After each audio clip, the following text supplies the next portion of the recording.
Hey, Trim.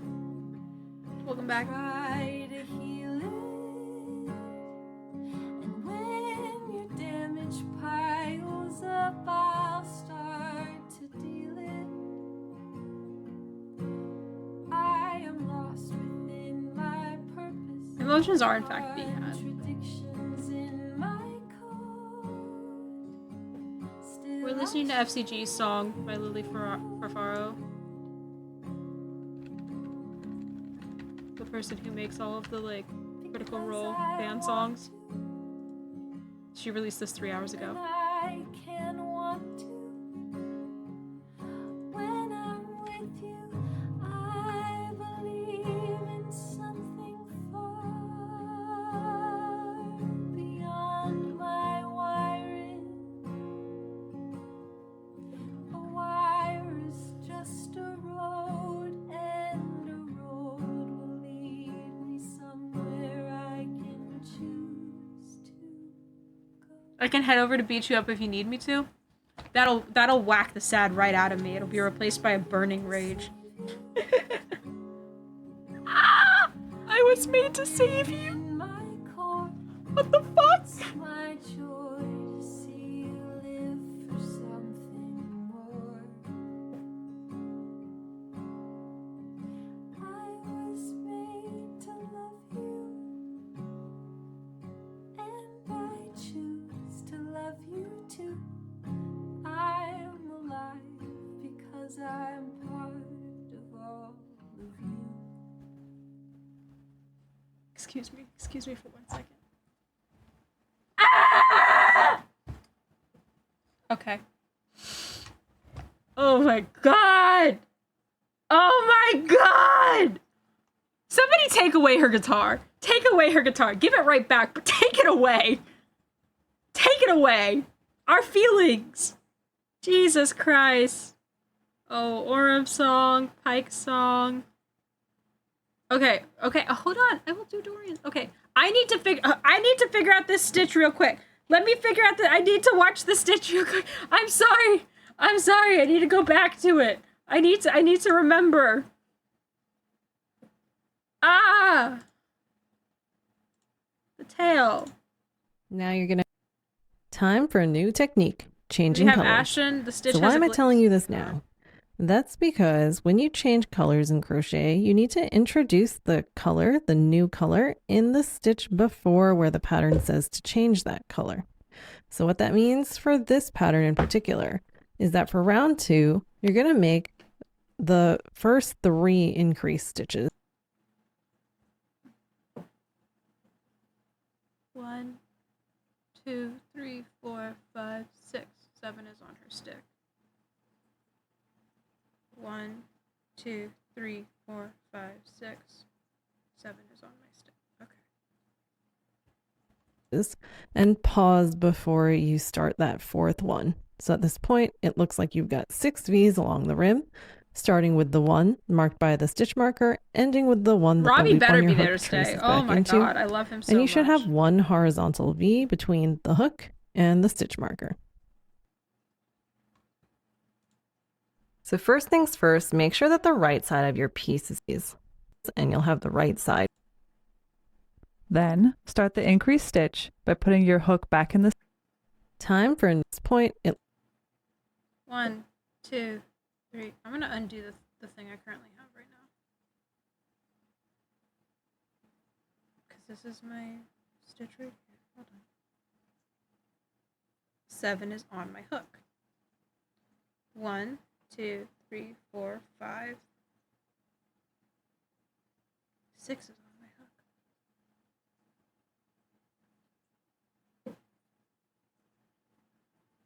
Hold on.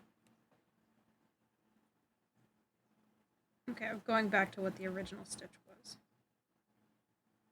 Putting my marker back on the OG stitch. 1, 2, 3, 4, 5, 6, 7 is on my hook. Okay, 1, 2, 3, 4, 5, 6, 7 is on her hook. It looks like you've got 6 V's along the rim, starting with the one marked by the stitch marker, ending with the one that the loop on your hook traces back into.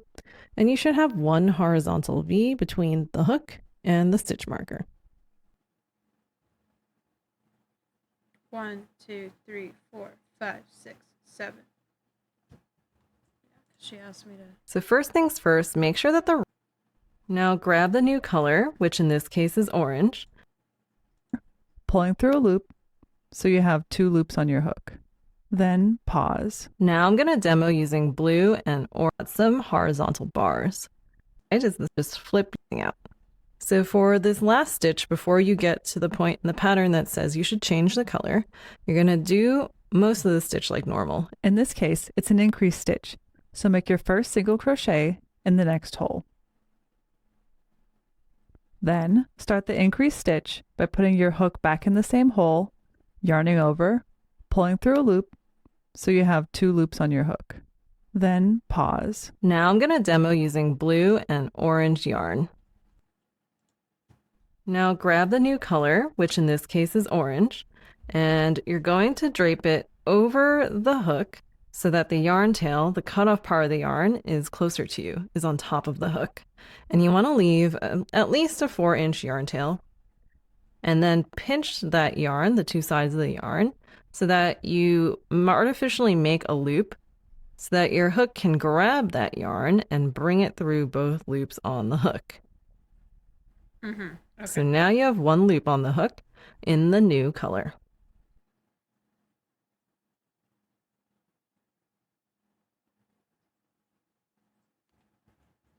Okay. Okay. I'm figuring it out. Gamers, I am figuring it out. 1, 2, 3, 4, 5, 6, 7, 8, 9. So the orange is 9. The orange is 9. Okay. Hi, baby. I love you. I hope your car's okay. That shit scared me. Oh my god. Duolingo's kind of angry. You see this motherfucker?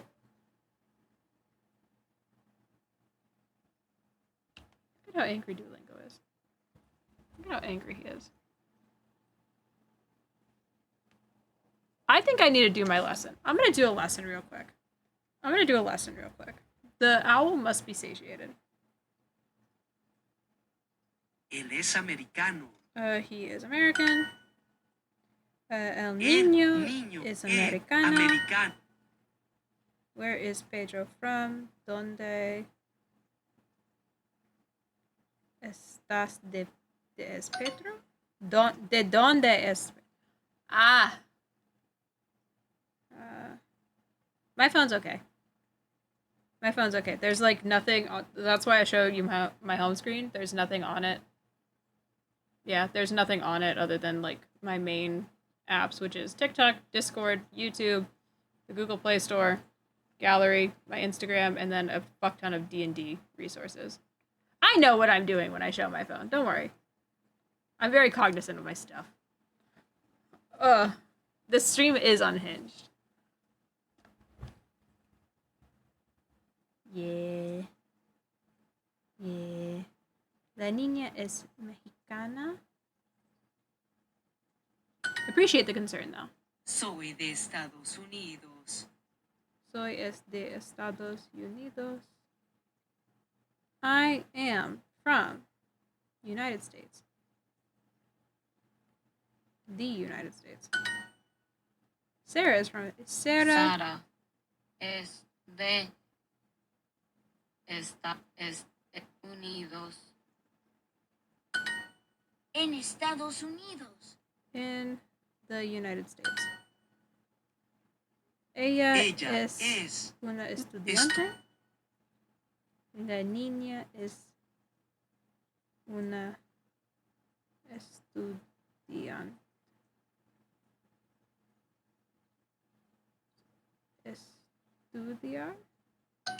Estudiar? It is estudiante.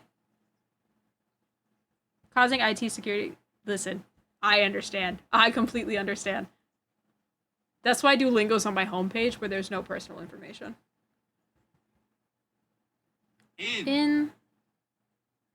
Estados Unidos. Me ama. No. Nombre. Oh, it wants me to use nombre. ¿De dónde es Pedro? La niña es estudiante. Mi nombre.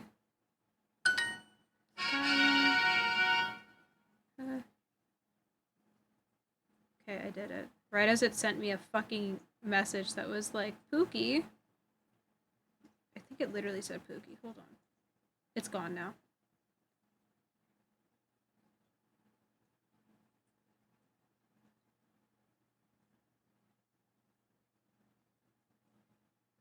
People are fighting in my comment section about wizards and sorcerers. Stop it! They're both good spellcasters. Leave them alone. One is simply squishy.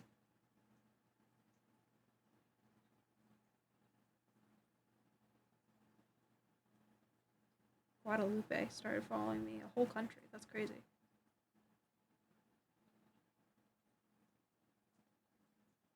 Maddie's watching Catch Me If You Can. Why does it get a little bit? It is. A little bit.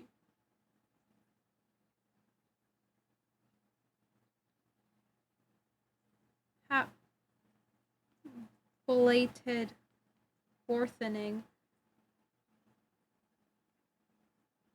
Duality of friendship. Well, it's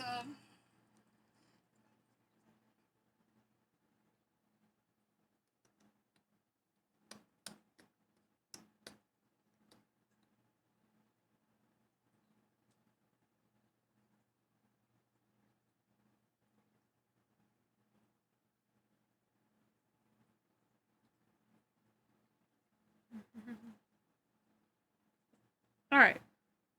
That's it for my phone time. I have done phone time. Phone time is over now. Sorry. Posted miscellaneous. Finish your lessons, Pookie, or else your family get. That's basically what it said. I shit you not. That's basically what it said. It was like, Pookie, are you really gonna break our 49-day streak? Oh god, so much shit has happened. So Ash Williams card. I've been doing a Ren Fair once, but had a lot of fun. Would go to another one sometime. You should. Ren Fairs are fun. Posted in miscellaneous on the Discord if y'all wish to see. Alright, so now that we have this, I don't have scissors, so we're just gonna fucking wing it. So now that we have this, it ends up that we did in fact need 9 of these. It wouldn't tell you that, but we did. Just saying. Anyway.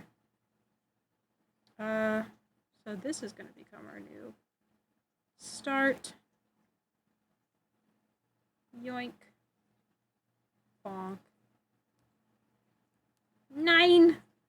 So I redid this multiple times for no fucking reason. I'm kind of mad about that. I'm not going to lie to you.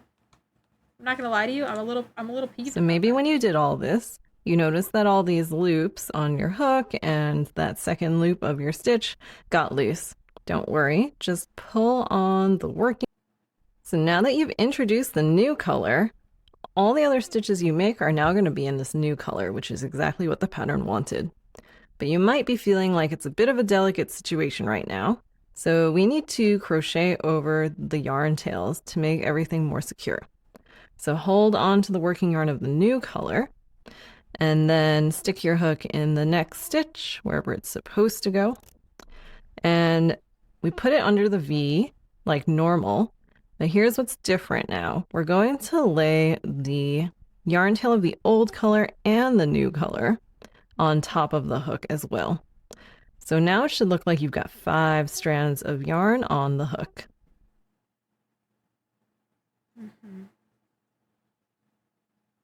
Your Honor, I'm moveling. I'm moveling so hard.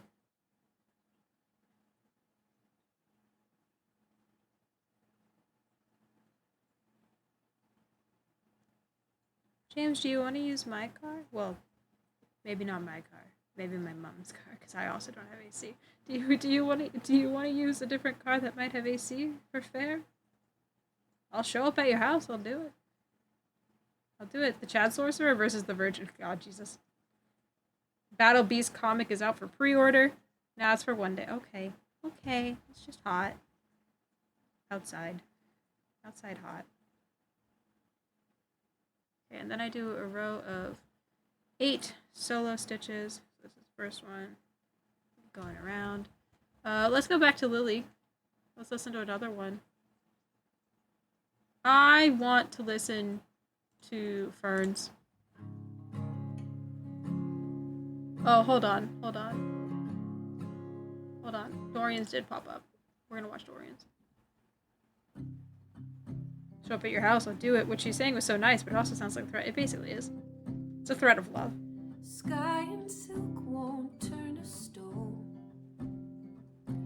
A choice in hand to move or be moved. Hidden high above the land. It's just friendly threats. My Threats of love, if you will. Second suns can't greet the day. So say the mornings to whom I was born. No plan in place, so I will play. Join the winds down below. New is all the world to me. New is now my guiding star. So Also from earlier, highly recommend Ren Fair Sofa. Dude, fucking Ren Fairs are so good. I love Ren Fairs. I really love interacting just with like the cast of Ren Fairs. Ren Fair cast is so good. There is freedom in a name, a choice in hand to serve or be served. Shirk the rules and ditch the shame. Go where my people go.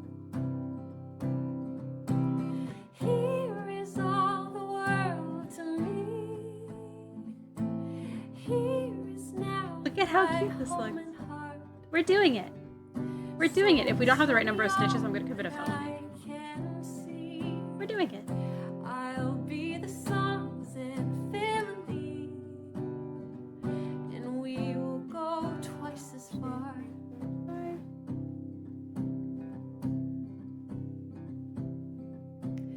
Follow new experience, dance through every open door, find my place. I did have lunch tea with the Queen of Hearts today. That was like, I love the Queen of Hearts. She's so I'm wonderful. searching for, learn of love I'm glad she's feeling better.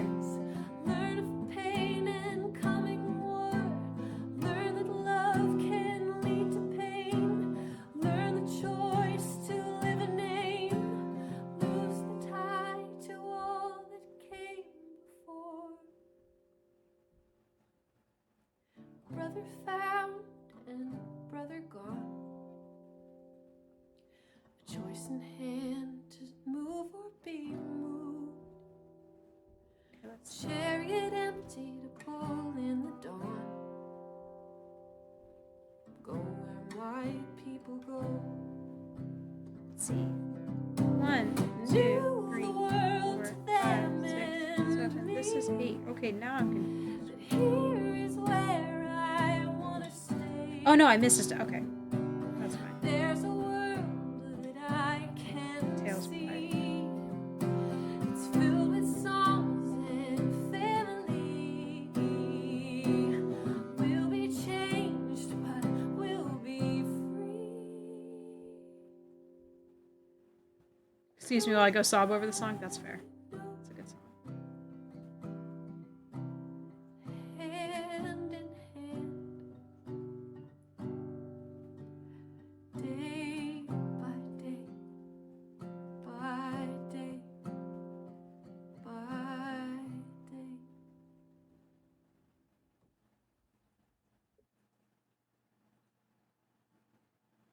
It's a good song. Alright, that was a good song. Fucking good song. Alright? It's a great song. Alright. I think we've done it. Let's count our stitches. We're supposed to have 8. 1, 2, 3, 4, 5, 6, 7, 8. We did it!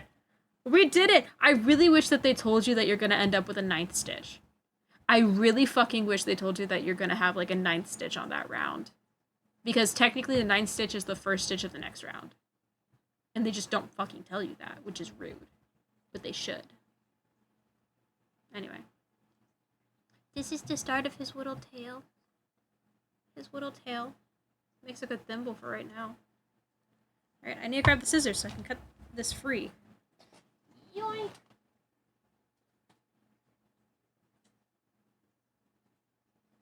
And by scissors, of course I mean not actual scissors. No, because that would be too easy, you see.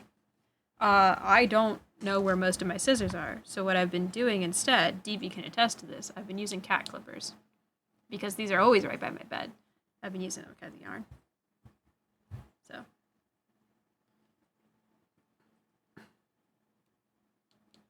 A few good snips. And the yarn is cut, and I don't need the white yarn for a little while.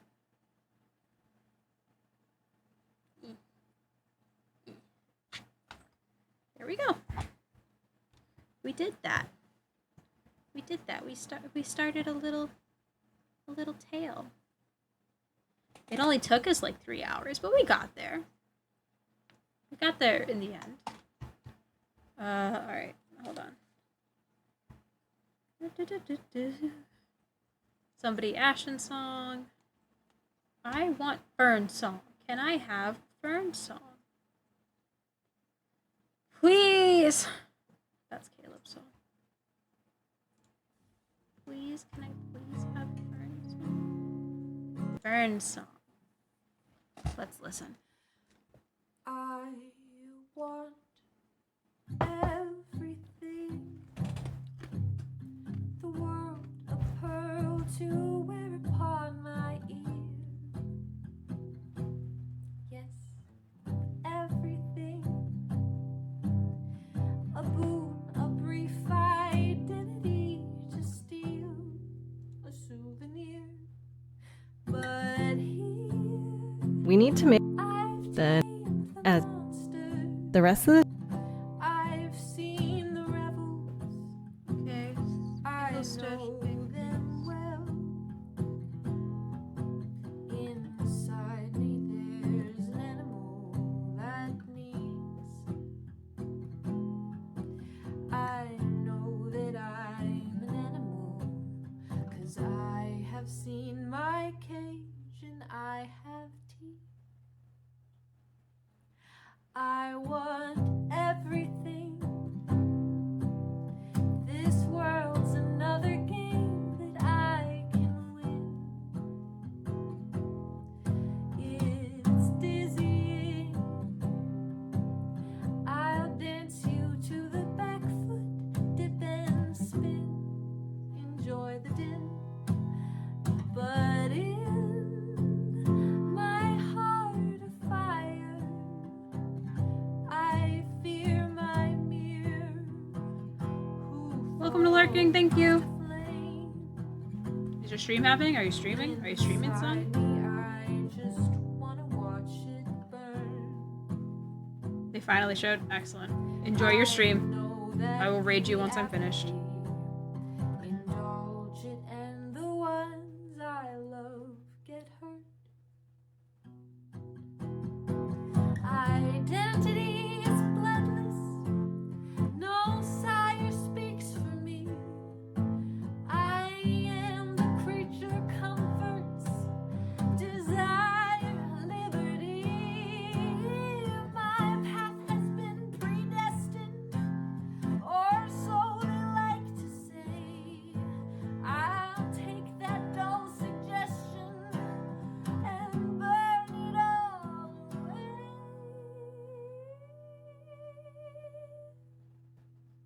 Then everything becomes the lives of all I cannot lose. I'll take anything to give the greatest gift I know to choose. We'll get to choose from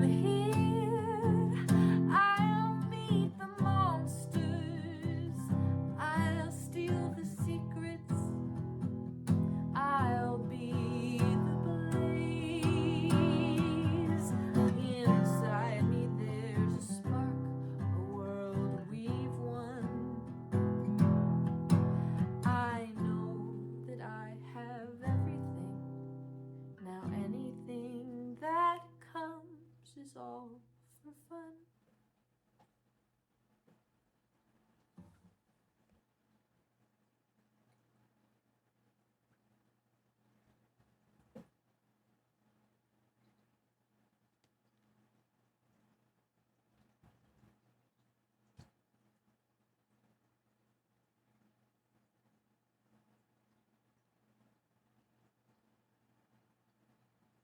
Damn, I like that one. All right. Ashton? Ashton.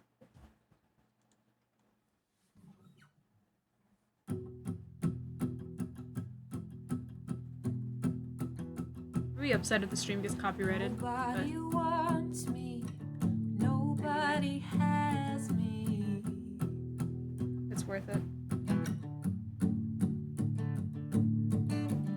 Your sticks and stones not scratch upon this body. Good night, James. I love you. I don't expect you to speak well of me. I don't expect you to speak for me at all. At all. But if you do, I want to hear the venom in your voice. That's how I know I'm doing it right.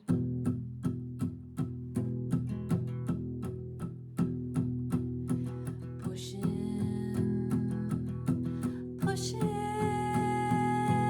away.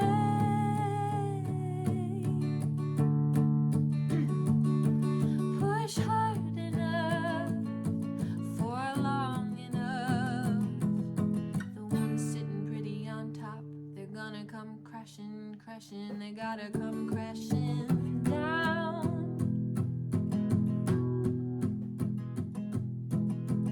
You've either left me or you're gonna leave me.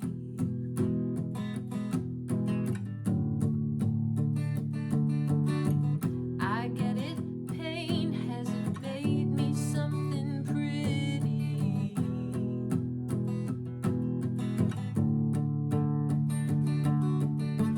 I'm used to living a question, well, used to being really pissed about the question. Who am I? Who was I supposed to be before somebody took it away?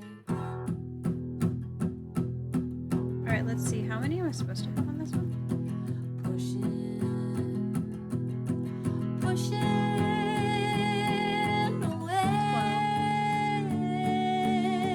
away. 1, 2, Push hard enough 5, 6, for 7, long 8, enough. 9, 10, 11, 12. Made me We're doing it! have gotta come We're doing it, crashing, gamers. crashing, We're gotta getting come there. crashing down. We're crocheting, my friends. Easier said than done. Once I've had a little The hammer taste of of paradise, something yes. come from someone to become someone better than the someone they left Do on it the with me. pavement in pieces for someone to blame. Sometimes you gotta crash out. A rock hits rock bottom to know the hole. You gotta start climbing out of inch by inch, pain by pain. A little trust goes a long way. Pushing away.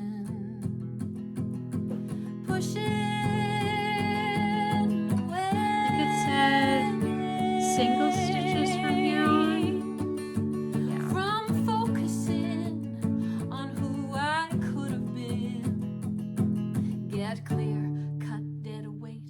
I gotta start seeing who I could be now. Nobody's promise, nobody's child.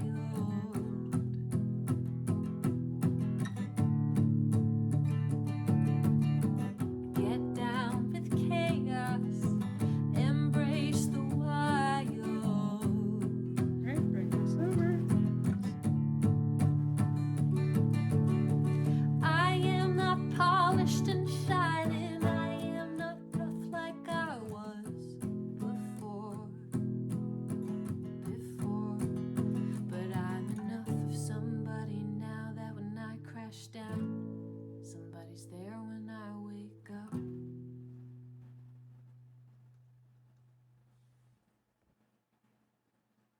Nice, nice.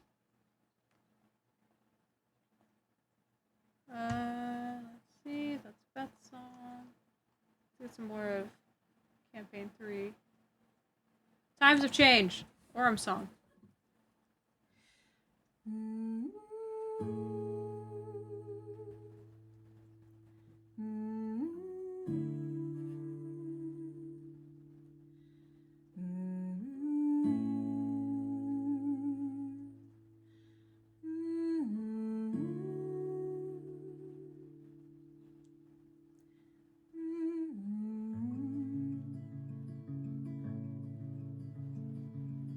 Steadfast, one foot in front of me, another.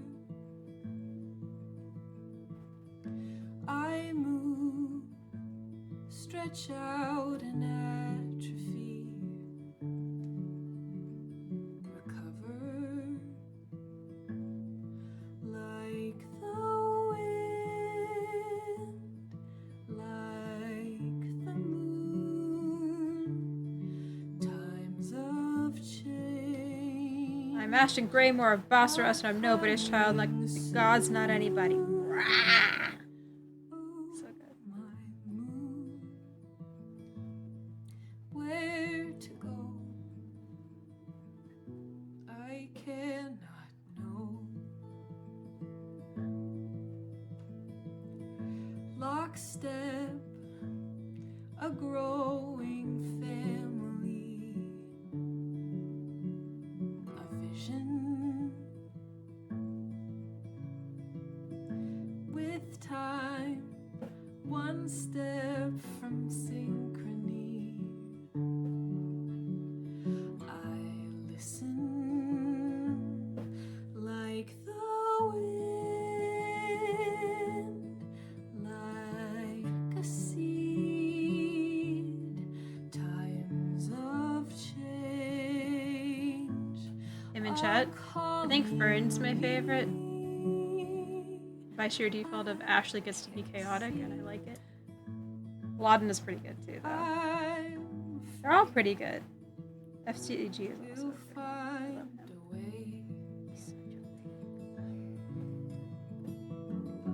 Big world division, not mine to make the decision, not mine, but mine to clear. Yeah, Ashley finally getting to fully play in a campaign was really good. One step, another. We fall, we catch each other. That's mine. More time, make time. I'll try. I breathe. He breathes. It need to be a silly Faye had it. Honestly, yeah. She had to have such a fun time with that. I wonder. Okay, finished another round. Let's see. With time, a possibility. We're doing it. We're doing it, chat. Future, It's beginning to form. like the moon, like a breeze. supposed to be Times 12. of pain, for times of 2, 3, 4, 5, 6, 7, Here's 8, my 9, love. 12. Here's my blade. Let me just double check real quick. We have today. 1, 2, 3, 4, 5, 6, 7, 9, 10, 11, 12. Yay! We did it.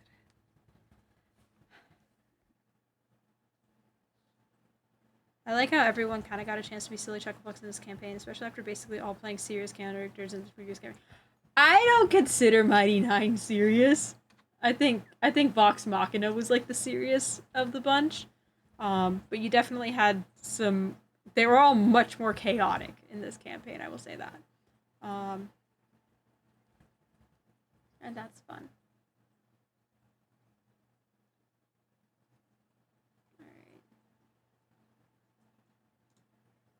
Let me see. Oh, that's relaxing stream, single, and then a decrease stitch. Okay. Let's go back here. Chinese song. Yeah, that's what you meant. Yeah. Yeah. Looking back is going against the grain. Forward is the only path I know. Saplings grow into the tallest trees, and then they fall, as we will also fall. And trees like us will leave their gifts behind.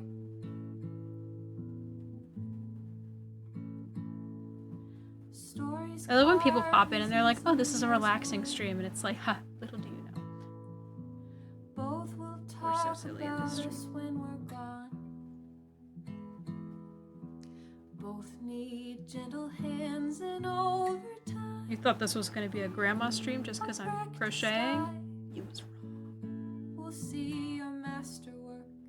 In each creation springs eternal life.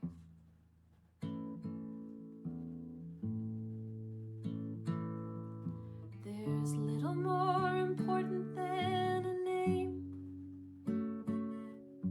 It's passed through generations like an heirloom. Little do they know. Be good at what you do. See every project through your name will thank you. And the world will thank you too.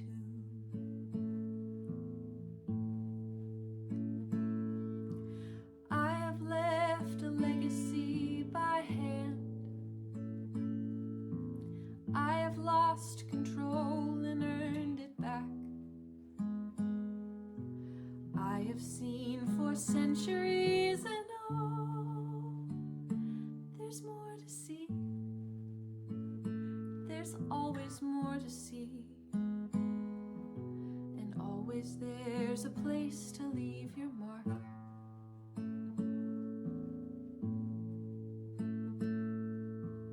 Life is short, especially when it's long. Seize each opportunity you can.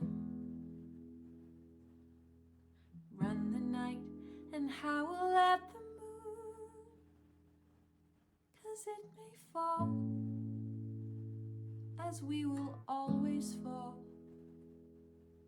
And when you do, it's best without regret.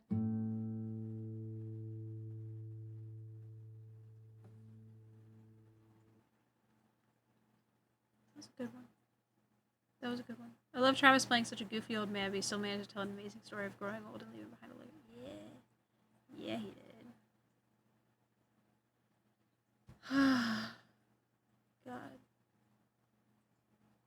God damn. I love this song. I'm gonna play it for you. It's like my favorite song. One of my favorite songs by this person. 1, 2, 3, 4.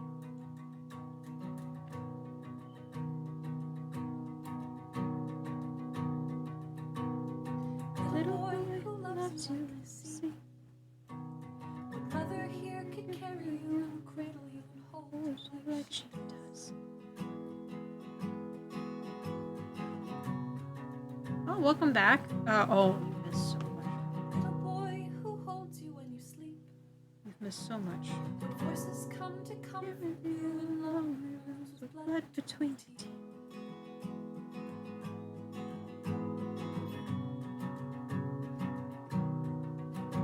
The year is 19. Others, they may Come and go, waves and tides, they ebb and flow, but that's okay, cause you have learned to speak the tongues that aren't your own. When the others gape and grin at Monster fangs and monster skin, you know your tongue will always win, you know your tongue will always win.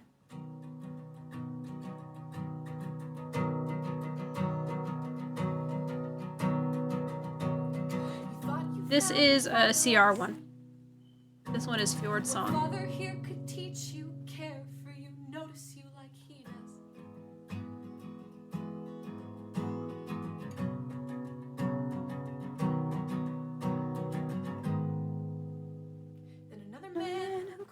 called you his friend. Make sure you never see him again. And as you sang, You knew why they called you you a stone.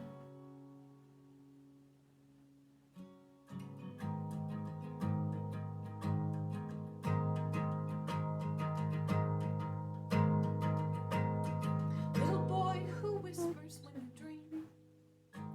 What voices talk of giving you real power where you've Never had control.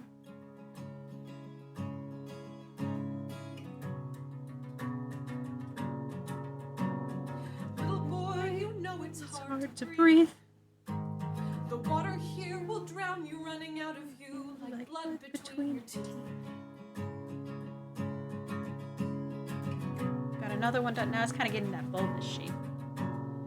Fathers, they may come and go like waves If some tides they ebb and flow, but that's okay, cause you have learned to speak words that's not your own. When your dealer's cashing in uncertainty beneath your skin, you pray that it will never win. You pray that it will never win. Okay, and then this one we're just going to do single crochet. Okay, okay. Mm-hmm.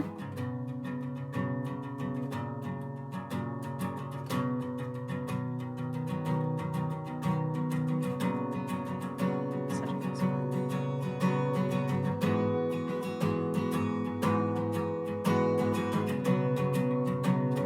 This is where shit's about to get a little bit hard Boy who loves you like the sea. because this is a very tight hole. What mother Fuck here you, jungle, I'm the paladin of the wild. will call to you and love you like she does. Yeah, we love Ford.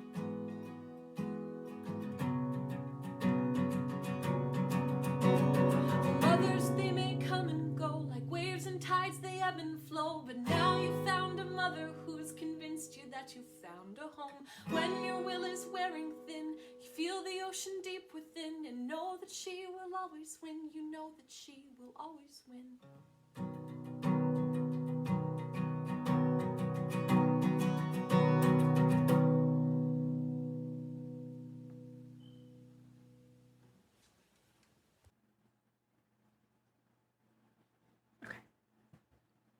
I love that one. That's a good one. I'm sorry, I keep hitting the wrong fucking tab. I'm gonna close that tab. We don't need that tab. Caduceus 9 intelligence clay receives a message. He's fucking lovely. I love him. All of the like CR2, the campaign 2, ones are really good. Like Bare Bones is also really good. I love my favorite ones of CR2 are Ford, Yasha, and Jesters in no particular order. Well, Ford on top. That's it.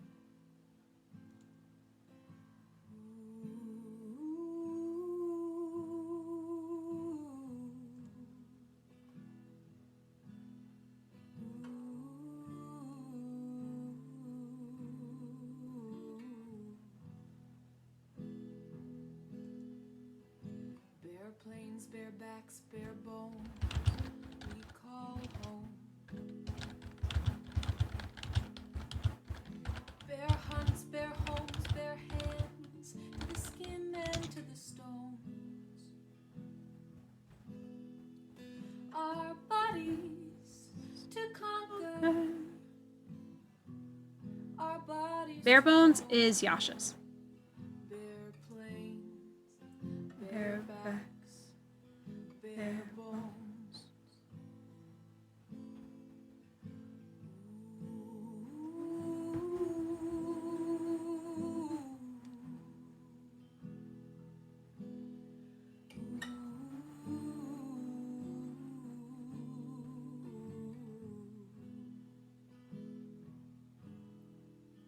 Cold wind, cold steel, warm hands, we make no sound.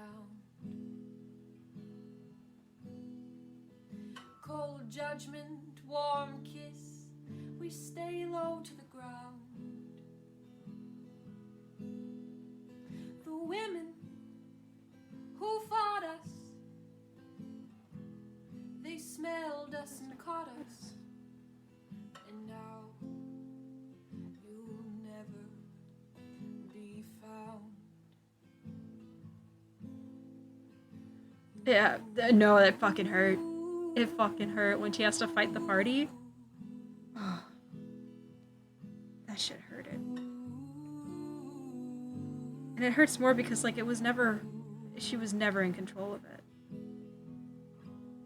She was literally forced against her will to fight her friends. Ah! I'm mentally ill. And then she had to miss Molly's death because of, oh my god, I'm fucking mentally ill over it. I'm mentally ill over it. Press inside my book for when you lie in soft Soft repose. repose, I I wandered through the wastes of barren catatonic Shame. shame. It was only in the thunderstorm that I recall my name. The circus man who shone so bright, regret I never told him. Right before he left us, I'd begun to find a home in families like packs of wounded beasts. I learned to stay, but the devil in the details stole my body far away.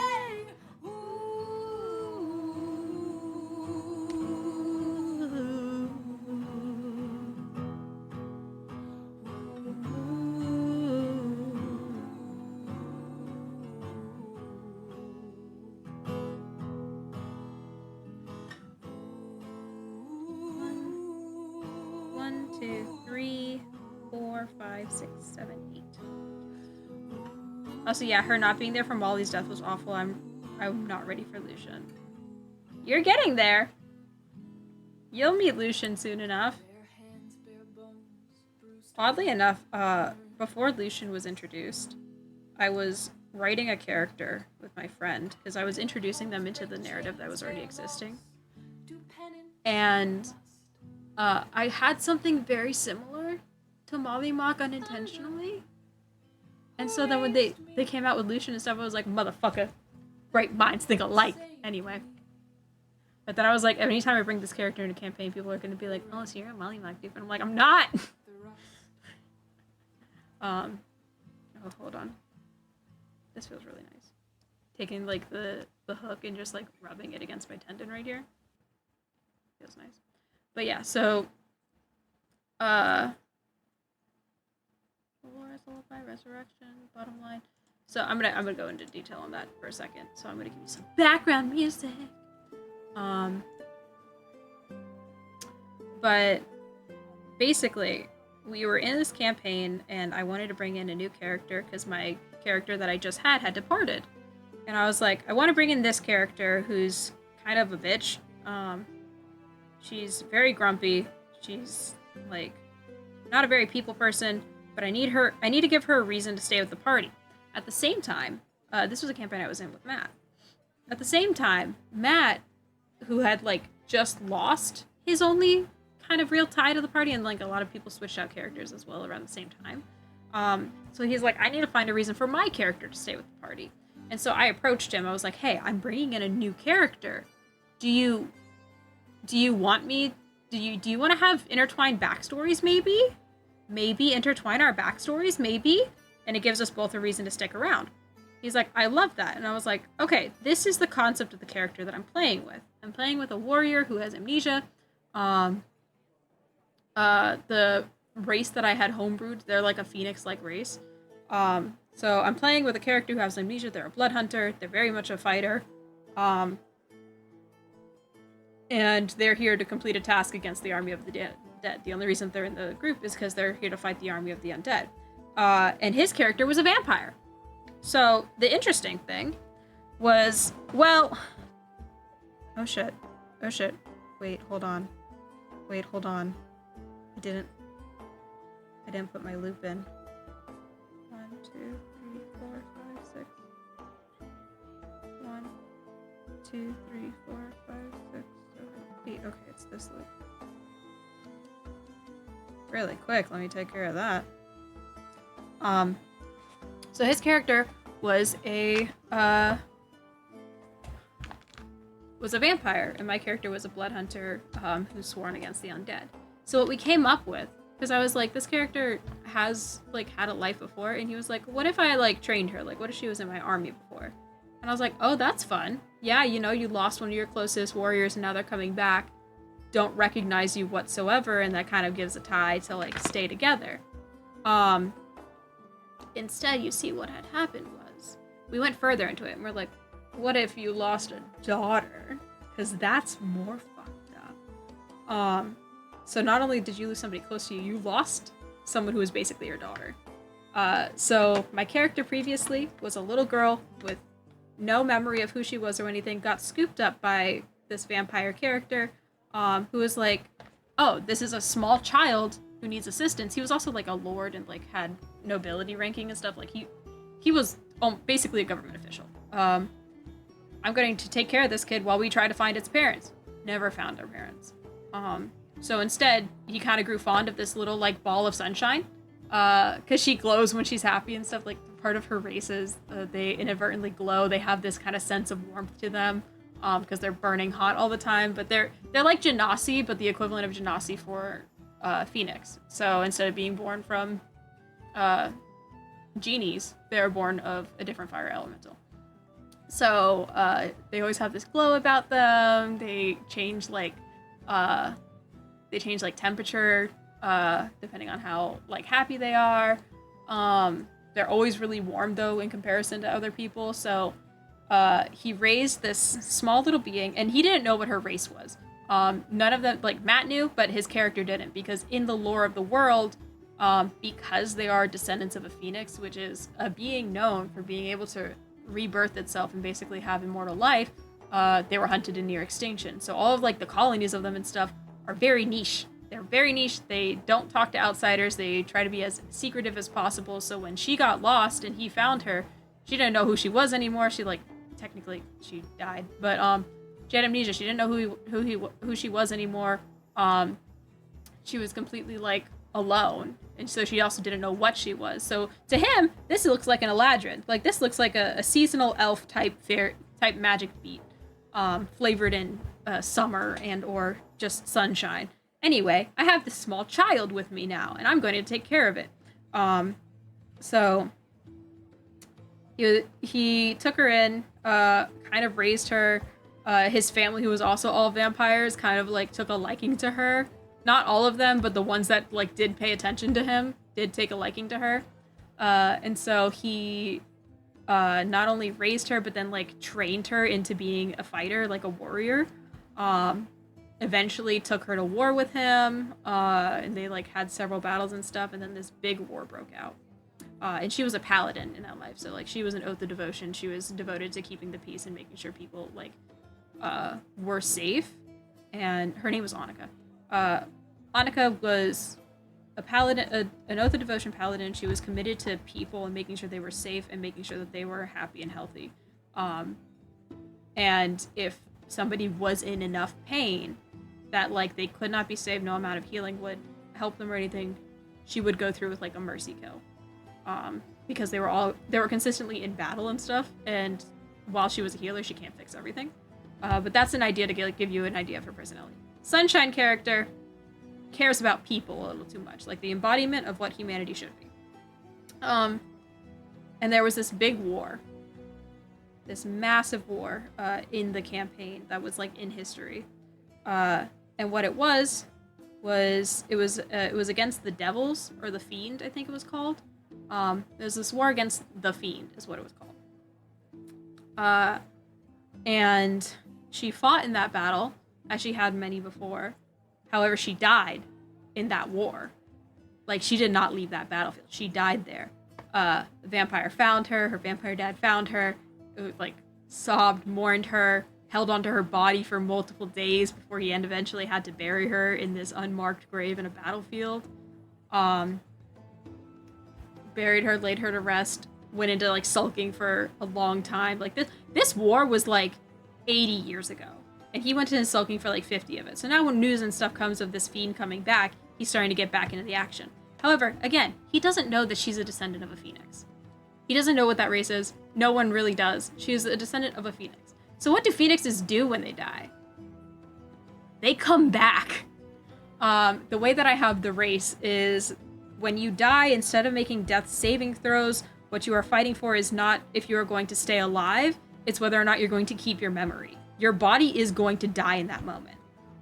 So if you pass your saves, roll a d4, that's how long it takes, or it's like a d4 or a d10, I think it's a d10. That's how long it takes you to come back, because your body has to physically mend itself, and then you will be reborn from the ashes. If you kept your memories, you will still have all the memories of your previous life. If you do not keep your memories, you don't remember shit before you died. You just remember waking up. You don't know who you are, you don't remember your name, you don't remember anything. You know how to talk, and that's about it. So your mind will die if you fail those saves. But your body will remember muscle memory. So this new being, reborn, finds like a dog tag on her body after like literally digging herself out of the fucking ground because she was buried.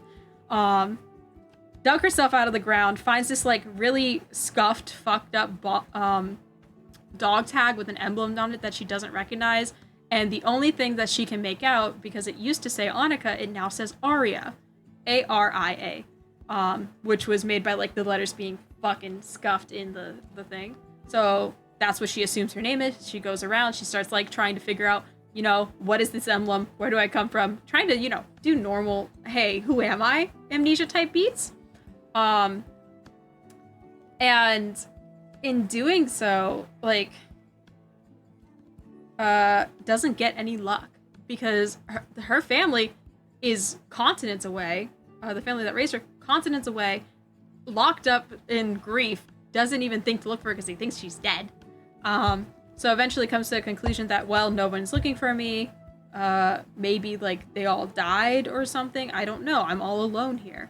But continues to try and find her purpose. Because she's like, what am I supposed to do here? Like, I don't know where I came from. I don't know my history. I don't know if I'm supposed to be doing something. Maybe I'm supposed to be doing something. Goes to a bar at one point. Listen, I just want to be really clear here. This is a preference to the story. When you are a like mid-20s woman, and I say mid-20s because they do also age, so they age like elves. When you're like a mid-20s woman, you're alone in the world, and you go into taverns and stuff, you're bound to get harassed. Like, it's just bound to happen. So unfortunately, her first exposure to the world was a lot of harassment, especially in like this area of the world that she was in, because it was a lot of like poverty and stuff. So her area of the world, this is how she grew up. So she grew up to be kind of more gruff, more brash, more like standoffish with people. Because this was her first time experiencing the world and she was already full grown. And then at one point, like somebody tries to try something with her and she beats the shit out of them in a bar because her only muscle memory is how to fight. That's the only thing her body remembers is how to fight. Catches the eye of a recruiter. Recruiter comes over and is like, hey, we could use you in our army. You can throw a good punch, girl. You wanna be in our army? You wanna have purpose in your life? She eventually joins them.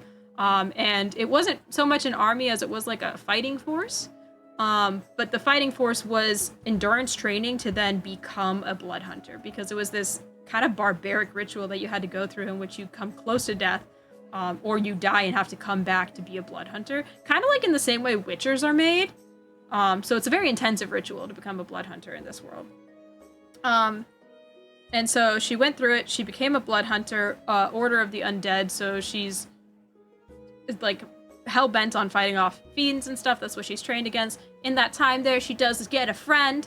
Her friend was like the only person that was relatively kind to her in her experience on this world. And so they become really close. You know, they're besties or whatever. They get into a war or a battle. It was a small war. Against the undead, because the big bad of this campaign is like the rise of undead. Like the Lord of the Dead is kind of the big bad. I think it was like the fiend of undead. Anyway, something like that. This was years ago, dude. I don't remember everything. But she gets into this war with her friend, and they're using what they can do to overcome these monsters and stuff. And they get to the end, and it's like, okay, cool. Where's my friend? Looking around for her friend, finds them in a corpse pile. And is like, oh, no. Like, I need to... healer, help, you know, like, can we bring my friend back, please? Like, I need them.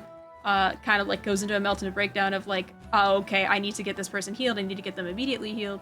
And before she got the chance to get anywhere near a healer, the opponent raises all the dead of the battle to kind of make up for what they had in their forces. And by instinct of being like a blood hunter, before there was a chance, her sword ignited in radiant flame and killed her friend. And of course, when you're killed by radiant damage as an undead, there's no body to come back. So she got pretty fucked up by that.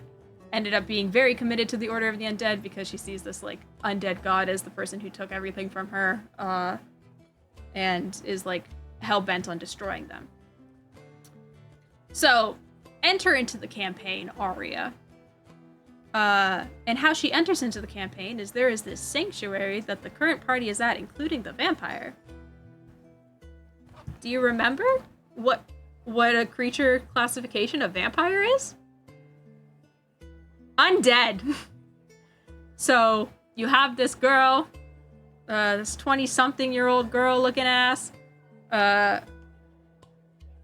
attempting to join this party in a sanctuary that she doesn't know what they look like or whatever. They're basically on a little mission here, her and her squad, and goes into this place, and the first thing she sees is a vampire. What do you think she's gonna do to it? So I got introduced into the second half of that campaign. My new character got introduced in the campaign via PvP. As I was throwing shots at the vampire. And I nearly hit him multiple times. I did hit him, but I didn't hit his heart multiple times with like stakes, because she's sitting there using a crossbow with like just wooden stakes. She doesn't have a spear end on it. It's just a wooden stake because she's aiming to kill. And then they get stopped by people in the sanctuary. They're like, hey, no, these are people that are on our side. You gotta work together. And so then they had like this really, really strange interaction, because the person who raised her, that she doesn't know, for the first time in like, God, 50 years or whatever it was, as she takes off her hood, sees the daughter that he raised and watched die, the daughter that he buried. And so he has a moment about that, and she has no idea what the fuck he's on about, because he won't look her in the face. Gypsy, by the way, thank you so much for the follow. Does he recognize her? I will become the maker of little guys? Become the maker of little guys? You want to make little guys? This is the little guys that we're making. We've been working on him for a while. I'm currently making his tail. These are the little guys. And so I need to add his ears and his little snout. But he's a little guy. So yeah, he recognized her. She doesn't recognize him. She tried to kill him. So now he has to sit there and be like, hey, this girl that looks a lot like my daughter. I thought I was the lucky one. I'm 5'2". I'm so sorry, little guy. I'm so sorry. You are in fact a little guy, but this is the little guy I'm making. I dropped my yarn. I feel like this is a piece of keycap. I'll put that in there. Yeah, he recognizes her. She doesn't recognize him. There's this weird, like, standoffish tone and stuff. Because they have to now work together and be around each other consistently, and he's just consistently reminded of his daughter who he watched die. And so it's an angsty little plot line. I cannot help you with that, unfortunately. There's nothing I can do other than say, run, motherfucker, run. It's okay. So that's the story of my D&D character that I had at one point, and it was the funnest character interactions that I had. Hope you enjoyed that. I need to continue this. Hold on. Which stitch? This is the first stitch. Okay.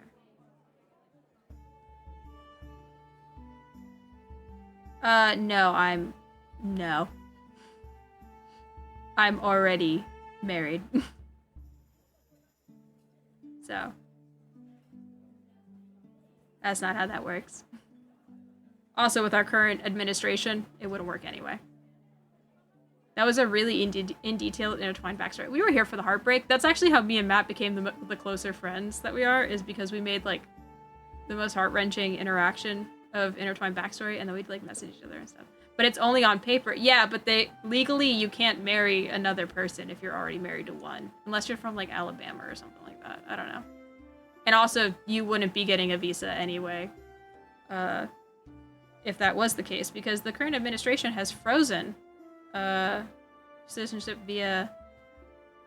Just say you are Muslim. Muslims don't work that way. Yeah, currently, like, wedding visas are suspended, so. That's not how Muslims work. Also, I'm, like, not believing that you're bad at English at this point.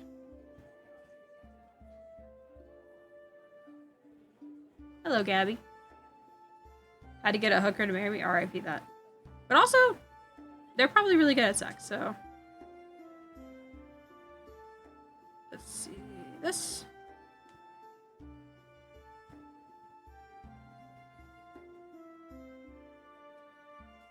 Yeah, that's not how Muslims work. Alright, you people are making me uncomfortable because you're just not the vibe for this chat.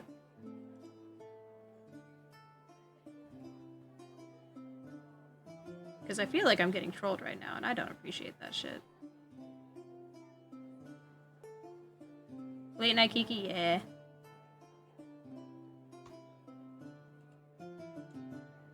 Yeah, and they both came in at the same time. I agree.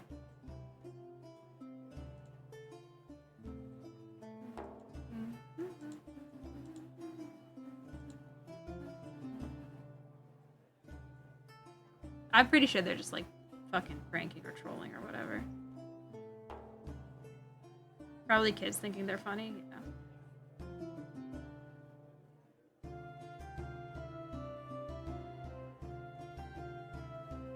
Dude, kids can be some of the most annoying little shits. I mean that sincerely. RIP to the Gen Alpha humor. It's because they did. Me and DB were talking about this last night. It's because we think that they didn't have anything like of substantial value to consume content-wise growing up. Because Gen Alpha was becoming, like, coming to consciousness, I want to say, or like to sentience around the same time that like that all the like shows start decline and get dumb and like not teach you any actual life stories and stuff. Anyway, that was a cool backstory. I've yet to do the intertwined backstory thing in the game yet. They're so much fun, dude. I love intertwined backstories. Like getting to do it with Dungeons and Demigods and getting to have an intertwined backstory with Justin was really fun. I think it definitely adds to it. So my campaign had a new session day and an encounter that was literally just made to have enough EXP to level a party up the rest of the way. Turned into a fucking 4-hour combat because we had 4 turns total and one person took a half an hour on each of her turns. Yikes. Yikes. What level were y'all? Because, like, I know, like, level 20 and, like, higher level combat takes a longer time because you have to make sure you know what the fuck you're doing, but... Okay, what the fuck? I get... Dude, Trim! Shit was crazy. Shit was crazy. I don't know. I think it was some people trolling. Only level... Okay, yeah, that's crazy. That's crazy. I legit wanted the combat to be her learning the combat system in each of her turns was half an hour of mine not working and then just her not taking it. Oh, God. Okay, listen, if you're taking, like, a while to figure out what you're gonna do, that's understandable and, like, you're learning combat. But if you're just not gonna end up doing anything, my guy, my gal, that's insane.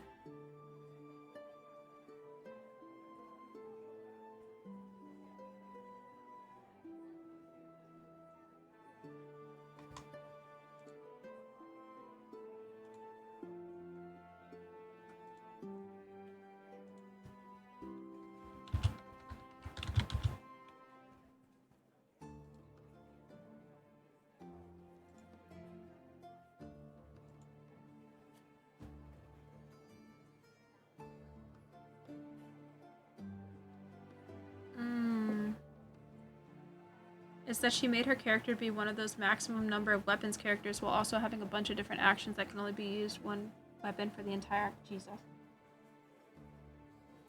So, like, you don't need multiple weapons, really, in D&D.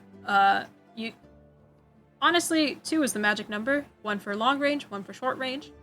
And if you don't want to have weapons at all, well, then you have 2 perfectly in your inventory called these hands. So I don't see the point of having multiple weapons unless, like, they're magical weapons, but even then, like, you can't be attuned to that many of them at a time. Like, you're maxed out on 3, so, unless you're an artificer. But, bro, that's crazy. I don't apologize for your unfortunate timing. Welcome back, Mets. Are you still streaming?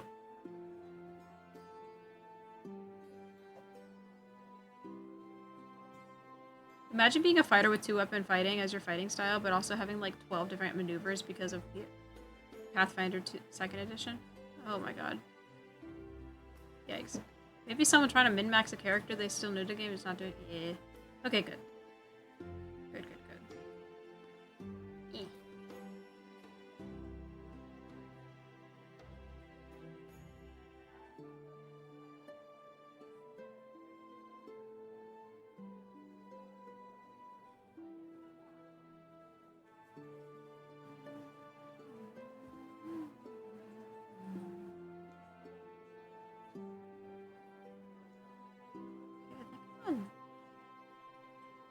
Am I on round 7 or round 8? I don't know.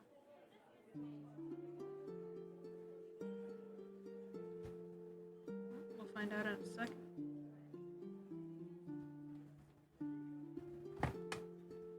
Okay, 1. 1, 2, 3, 4, 5, 6, 7,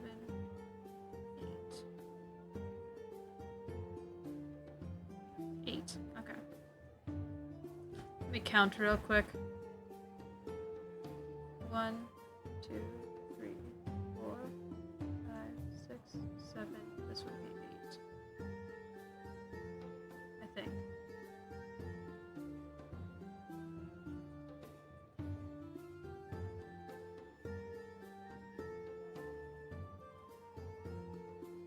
Honestly, I'm gonna make 1 more. It's not gonna matter. Because I don't think I made enough. It's not like somebody trying to have a million weapons and not use any of them because they don't know how said weapons will function other than random BS go on. Oh god. That sucks. I'm sorry, dude.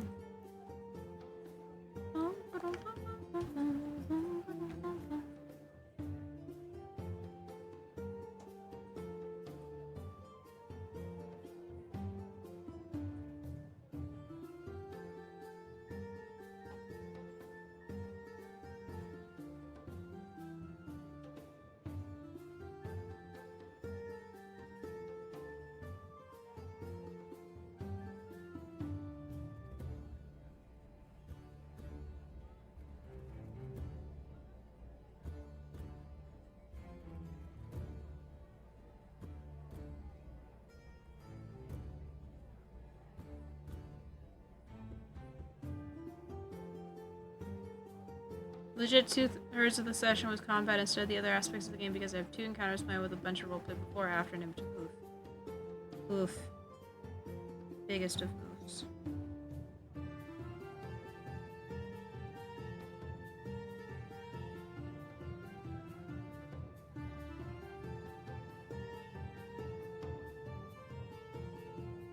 Hi, Bree. How are you, sexy?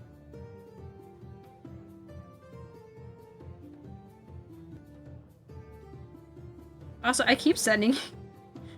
I'm sure you've noticed by now, but I keep sending you all those, like, little videos of, like, the long-distance, partner. The long-distance partner controlling, like, either a little toy truck or, like, a little toy robot and interacting via that way. Because I don't know why, they just have big you and Daryl energy. And I think it'd be the funniest thing. So, second combat only went so fast because somebody tried to literally Ant-Man up the bum and a dragon while also doing the Drac stabbing from the inside. Good on them. Good on them. They're the hero of this campaign, actually. I've thought about it. He wants one so bad. I think it'd be funny. I think you should do it. I'll be a little gremlin in your head. Do it.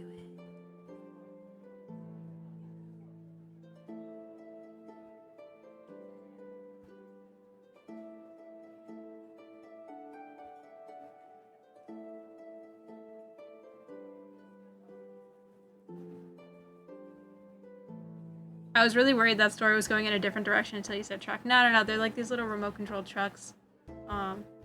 There's little RC cars. And then there's also like a little RC like robot, but it has like a speaker and a microphone and stuff, so it can hear what's around it and it can see and stuff. It's just so cute. On my family-friendly stream. My family-friendly stream. That's crazy.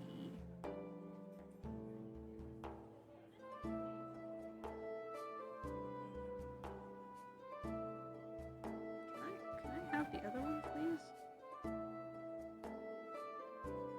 Oh my god. Give me the string! Bonk. There we go.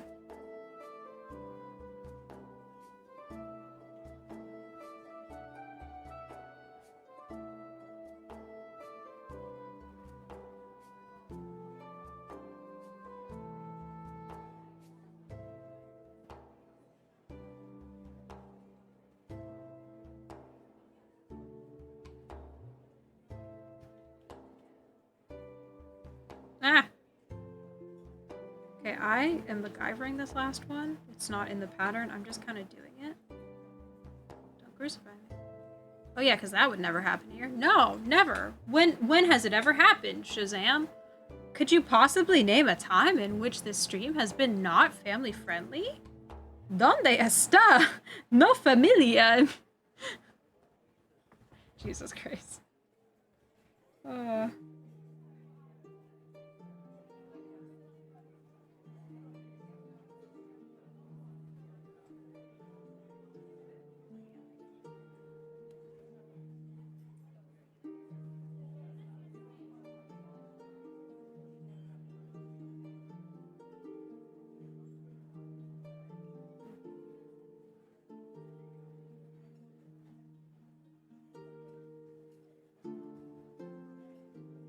I have a cool character idea that I would like to yap about, if you don't mind. By all means, yap away.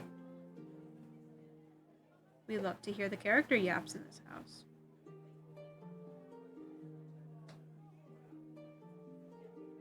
Okay, if I've done this right, I think I'm gonna have like 6, maybe? So here's the thing.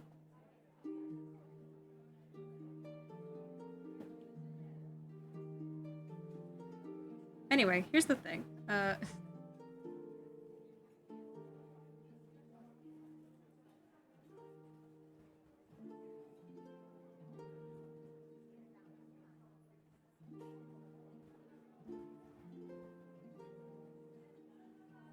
Bad joke. I'll start to...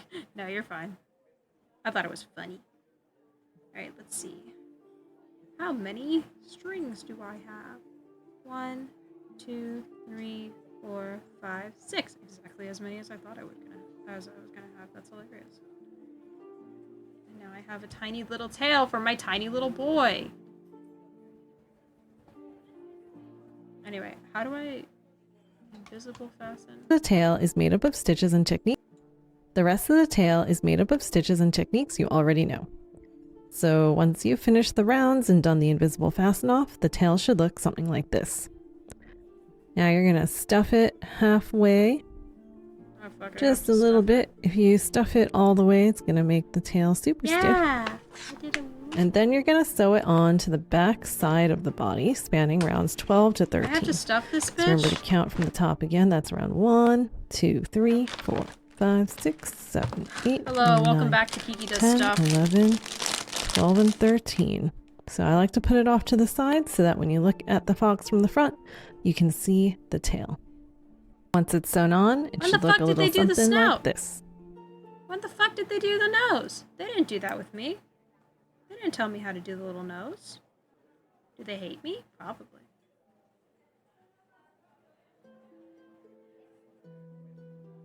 Okay, get in there. This is the most inefficient stuffing I've ever done in my life, but...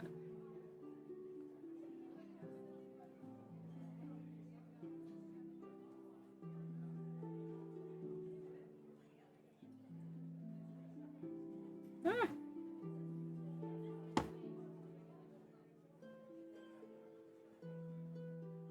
Get in there. Please. Please, I don't want to have to undo this last round. Please get in there.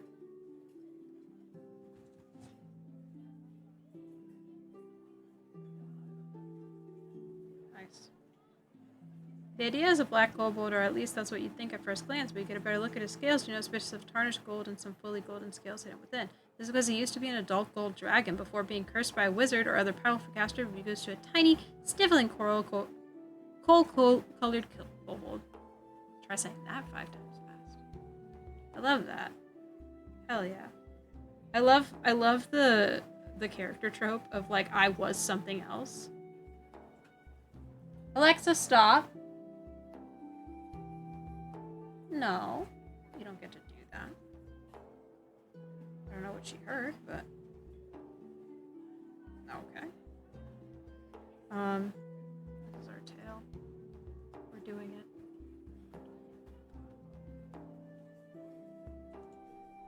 12 and 13. So I like to put it off to the side so that when you look at the fox from the front, you can see the tail. Once it's sewn on, it should look a little something like this. I forgot how to invisible fasten.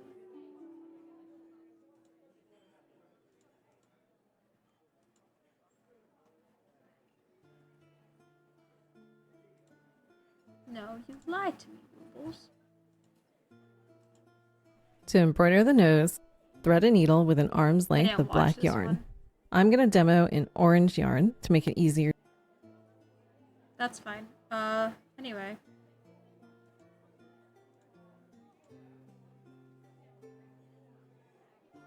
I forgot how to do that. So you've finished the last stitch of the last round of your piece, and now we need to make what's called an invisible fasten off. So right now, this piece is going to have a visible open edge on our plushie, and we don't like how it looks like there's this gap, this jump between the first stitch of the round and the last stitch of the round. Doing the invisible fasten off is going to smooth that so it looks like one nice smooth circle, and we're going to do that by creating a fake horizontal V. To do the invisible fasten off, you're going to need the tapestry needle that came in the envelope labeled the wee woobly bits that came in your kit. Warning for needle. There's a tapestry needle, so probably not going to be as harmful, but never know. So first thing you got to do is cut a yarn tail. And the way you tell how long to cut that yarn tail is that one, you want it to be at least 6 inches long. But if you're going to be attaching this piece to another piece, you need this yarn to be long enough that you can use it to sew this piece onto the other piece. So it's got to be at least 3 times the length of the edge of whatever piece is going to be sewn on, just to be safe. So I'm going to cut it right around here. Then you can pull your hook away from the piece so that the loop that's on the hook gets really big until the yarn goes completely through that last stitch that you made. And then you can put your hook aside, you don't need that anymore. Now that you have a yarn tail, you're going to thread that yarn tail through the tapestry needle that came in your kit. I think, like, Barry, if you're into if you're interested in having a, thank you so much for the pitch, Shazam. I heard that an invisible fasten off, and that my first reaction is that sounds like a anime move or an Olympic ice skater move. Well, it's a fasten off, but a fasten off could be my character's last name, or in the next one anyway. I like the idea that while most good and dragons are protectors of mortals, some can become tyrants. He became one at some point, which is why he was cursed. So at the start of the campaign, he is a miserable asshole who is constantly stealing things. Rogue multi-class, but slowly begins to learn that mortals aren't all that bad and finds a found family with the party. Hell yeah. Maybe he's grumpy because he like never figured out what his hoard was. And is slowly realizing what his hoard is. And it's the found family. I mean, what? Who said that? Not me. So the yarn tail is coming out of this horizontal V, And we want to put our needle under the second V of this round. So not the one marked by the orange stitch marker, because that was the first V of this round, but the one next to it. So we want to put the needle under the second horizontal V from the bottom up. Before we pull that through, let's just take out the stitch marker so it gets out of your way. So pull it, and not too tight just yet. We're still going to do one more step. I'm gonna pull it all the way under. I was gonna say, like, it's very easy to just be turned into one by, like, a follower of Tiamat, like the cult of Tiamat. They absolutely would do that to a Last thing we gotta do is stick the needle under the back loop of the V that the yarn tail originally came out of. So take a look at your piece. This is the yarn tail that is currently threaded through your needle, and it is coming out of this horizontal V. So we want to put our needle under just the back loop, which is the side of the V that is further away from you. And again, we want to put the needle under that from the bottom up. So I'm going to go ahead and do that. And now you can see that this yarn tail is making a fake horizontal V. So pull it just tight enough so that this V is basically the same size as all the other V's around the rim of your piece. And that is the invisible fasten off. When you're done with this piece, it should look like you've got 24 V's around the rim.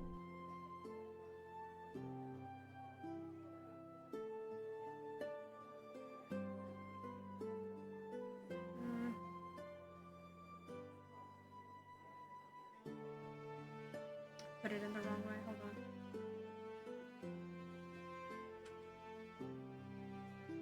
There. I figured it out. I kind of closed this tail, but you know what? That's fine. And then it said that I have to put it... What were you saying earlier? You were asking me if I wanted some... Oh, I was just gonna... I think I just said it. My brain was like... I got distracted. My brain was like, it would make a lot of sense for, like, somebody from the cult of Tiamat to be the one to do it, but then you added all the other stuff about how, like, they weren't perfect or anything. Here's the fun thing. Here's a fun thing. Hear me out. It wasn't a caster or a wizard, though that would be a fun, like, interaction to have. Consider it's possible it was Bahamut himself. I think it's also infinitely more interesting if it's Bahamut who did it. He's like, you're not doing what you're supposed to. Anyway. So the yarn... Fun thought. That's just a fun thought. Consider it. The rest of the... Spanning rounds 12 and 13. Okay. So... This is... 1, 2, 3, 4, 5, 6, 7, 8, 9, 10, 11, 12, and 13.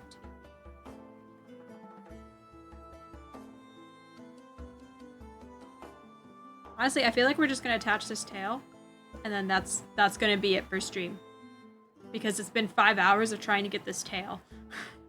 I was hoping to finish the little guy. But I also need to eat food at some point. So, alright, let's get it done. She gets the job done. And then I can do a little outie like that. Or an outie like this. Trying to figure out which way I want it. Do it on this side.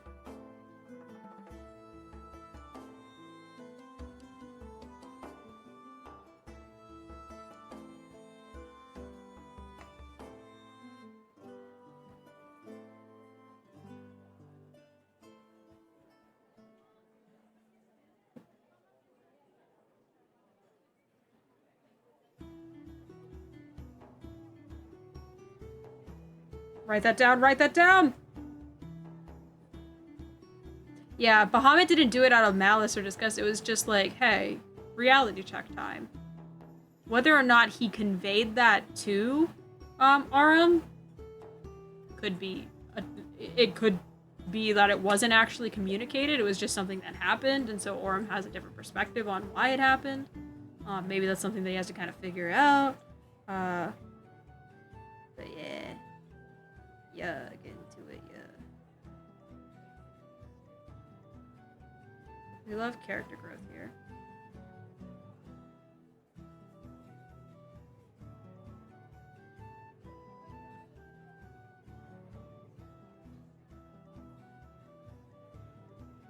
I just put this a little bit too low on my boy. Hold on. Wait a minute.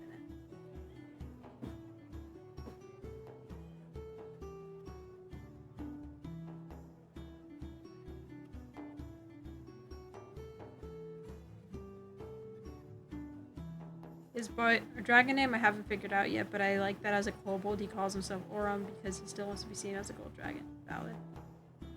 So real.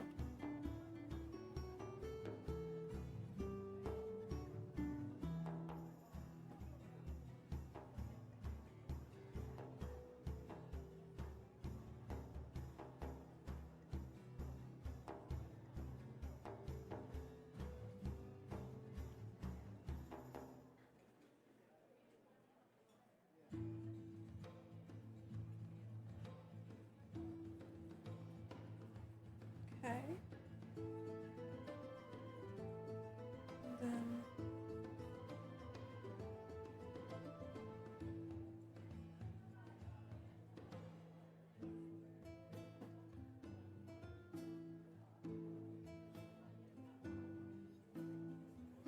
wait, hold on. I'm doing this wrong. I'm sewing it in wrong. Once again. Ah! Shazam! Thank you for the bits! I appreciate you. I can't help myself from being a weird lord nerd, so I have created a very short lore for the figure skating maneuver, the Invisible Fastenov. It refers to the Fastenov having been an existing spinning jumping move done by someone with the last name Fastenov. Then the Invisible Fastenov is a figure skating pairs move where both skaters do the move, but one does it in front of the other in perfect sync, so the judges only see one of them, thus the other did an Invisible Fastenov. That's good fucking lore right there. Oh, I love fantasy moves. What the fuck? Damn, chat, are we cooking? Are we fucking cooking in here? Dear lord. Alright. I do this. I'm so confused on what I did. How did I do this?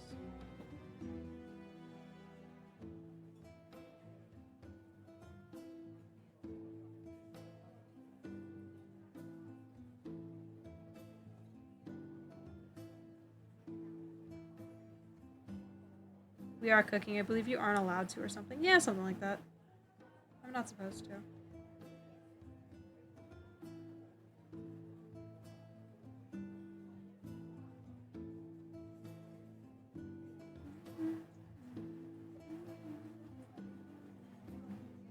Like, legally, I've been ordained not to cook. The judge said, your punishment is never cook again. And I was like, alright. Respect. Respect.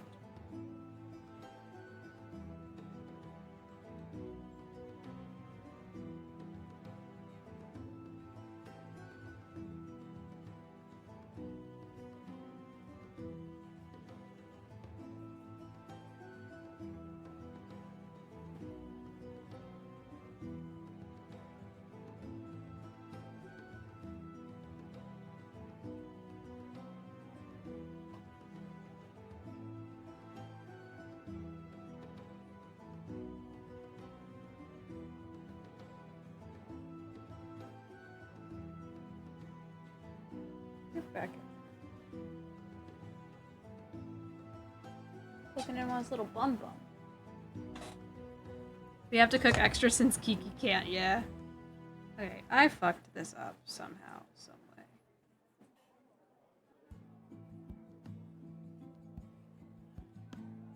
In some way, shape, or form, a fuck up has occurred.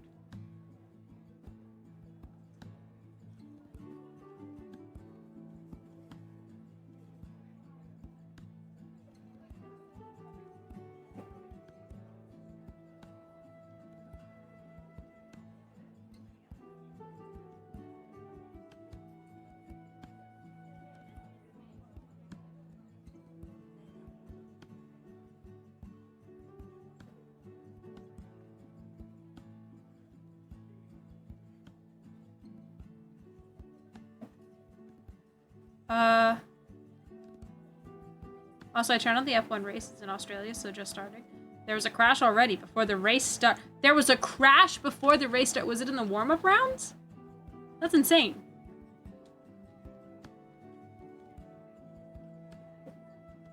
I'm actually thinking that the reason why he became a bit of an asshole was because when he found people that he wanted to protect, instead of seeing him a friend and guardian, they revered him as a god and would always bring gifts and offer worship.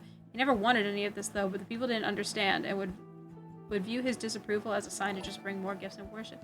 Money Hungry, welcome in. Thank you for the follow. Interesting. Okay. Huh.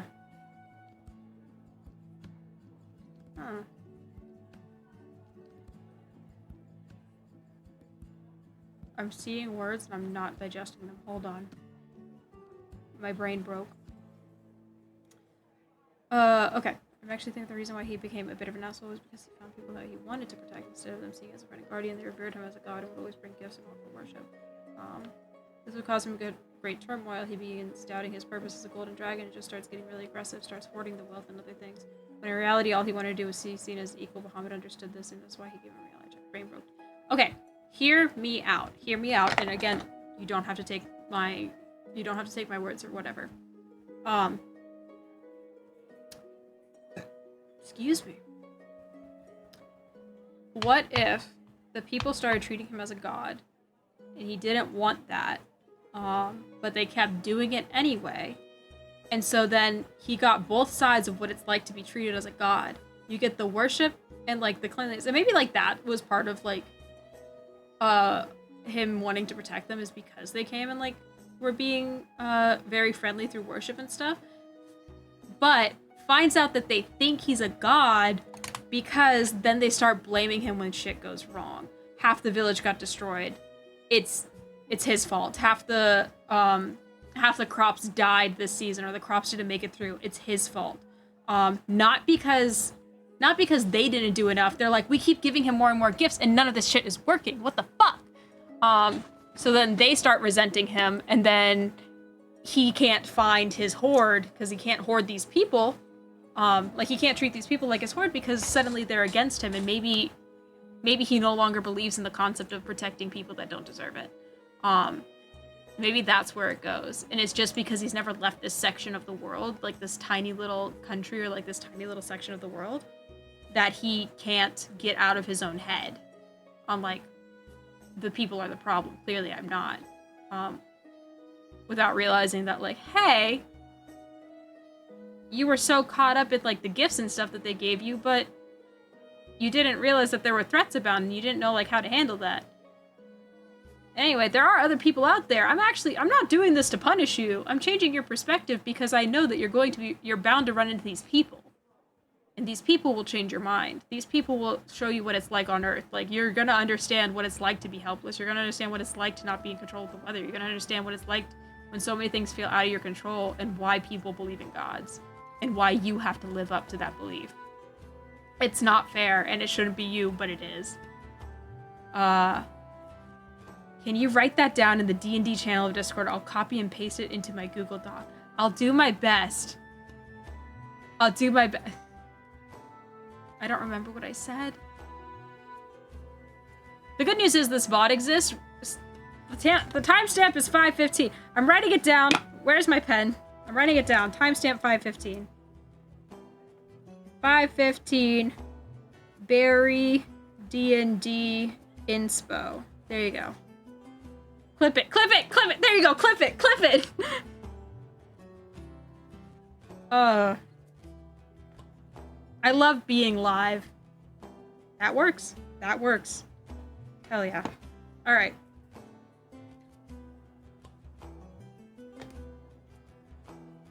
Anyway. I have a project coming out soon where if you like the way that I ramble about D&D and like character building and world building and shit like that, we have a podcast that's going to be out soon. Once our co-host gets healthy and recovered from surgery, we're going to have a podcast come out, and maybe you guys will give it a listen. I don't know. I'd appreciate it though. Yeah. It's hard being a retired celebrity. Don't bring Clippy into this. He didn't do anything. I can't believe I never thought about that. Well, that's the great thing about having collaborative storytelling is not everyone has the same thoughts or like the same thought process. So it's very beneficial to have other people who think differently, because then they can provide like insight or like different ideas and stuff to bring to fruition. I'm trying to figure out how the fuck to staple this onto this little guy's ass. And I can't, for the life of me, remember how I did it. I think I only like... How do I staple this guy's ass? Context is so important. It is. I guess.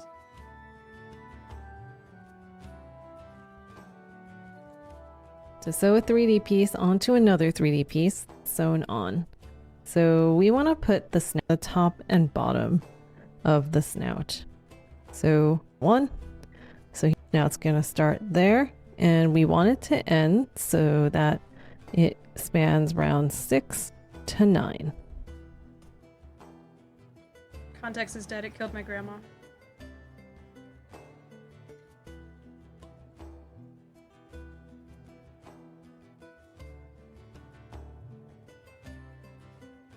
Honestly, I'm just gonna go through the entire V, and that might help. Quoted, thank you.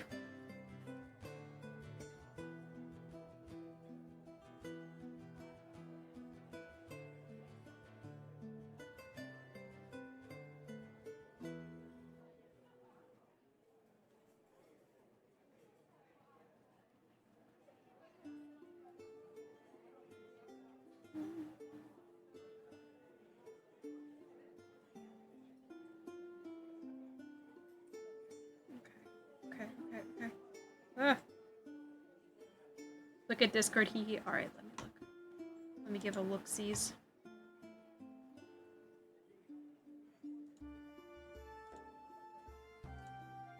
How do I staple this guy? I love saying silly little things. Thef! Thef, I can't handle this responsibility! You want me to handle all of these little guys? You're trusting me with all these little pine cones? What am I supposed to do with these? I'm not mother enough to care for all of these little guys. Welcome in, Pine Cones. My name is Kiki. I'm a variety streamer. We're doing stuff tonight. Tonight we're trying to sew a tail on this little guy's ass. Good night, Daddy. It took me 5 hours to make this little tail because I kept fucking up because I thought I had the wrong amount of stitches. And it turns out, chat get this. It turns out that the tutorial failed to inform me that one of the stitches would end up being an extra stitch because of the color change, and therefore shouldn't be included in the count. I was pissed. Anyway. God easy, welcome. Thank you for the follow. Raiders, welcome in, Raiders. Like I said, we are just sewing this little tail on this little guy's ass, so I appreciate you. Also, if I say your name wrong at any point, let me know. I will correct myself. Alright. I have stuffing like flowing out of this guy right now because of how many times I've had to take out the little like stowing and stuff that I've done. There's stuffing coming out of this guy's ass! Ah! Okay, we can do it. We need 69 nice more followers to get the follower goal. Let's make it out. Thank you so much, Barry. I honestly wasn't keeping track of that, but I appreciate you. Damn it, they are pine cones. The training didn't prepare me to hit small target. The training will never prepare you. Vampire Ivy, thank you so much for the follow. Welcome in, welcome in. I feel like it's a little too tall on the tail. Like, should I put it lower? It said to put it here, but I feel like I need to... Bill Hatman! Welcome back, my friend. Been a long time since I've seen ya. Welcome in, welcome in. Okay. Careful, SpongeBob. Careful, SpongeBob. We got like one more stitch on this.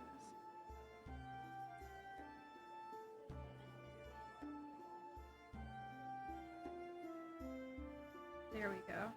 Alright, we've done that.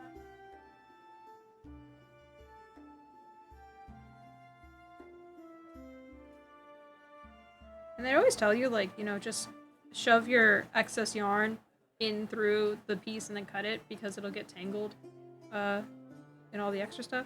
I'm like, well, that may be true. I'm also just going to go through the effort of, like, shoving my thread through, like, an extra little piece of crochet so that it doesn't come out. I have trauma from sewing. Too many cosplays have come unraveled.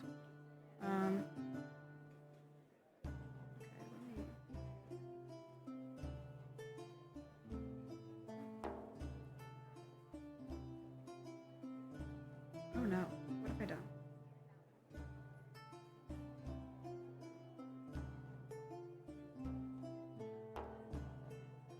Alright, that happened.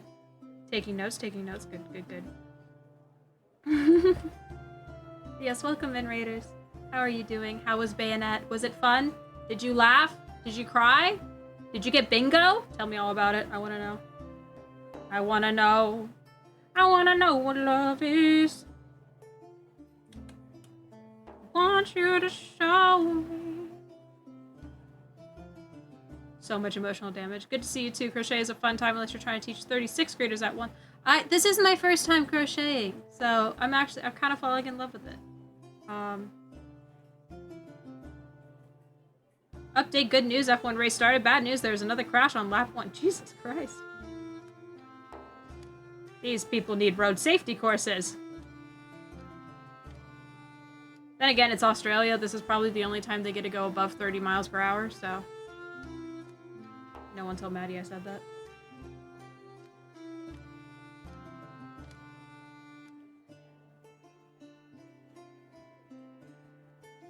There we go.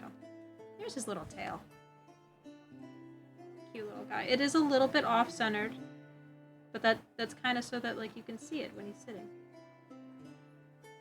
He's just a cute little guy. Love him. So much emotional damage. Excellent. Crash number 3 on lap 2, Lamau. Oh my god. These people don't know how to drive! And I'm going to crochet through this little thing. Give me this stitch. I'm just going to shove through this stitch real quick. Oh, or not. I'm not going to shove through that stitch.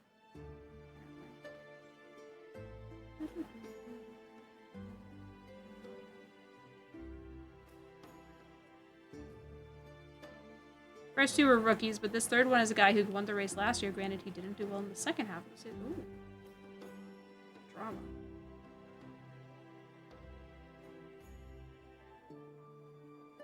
I have a friend who's really into F1. She's at the parks right now. I wonder if she, like, went back to the hotel so that she could watch F1.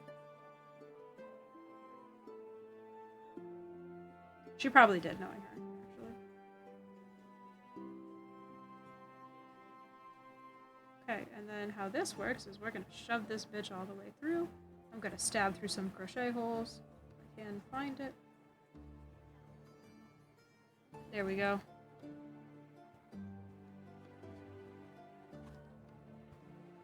Those are his intestines. And then we're going to cut it.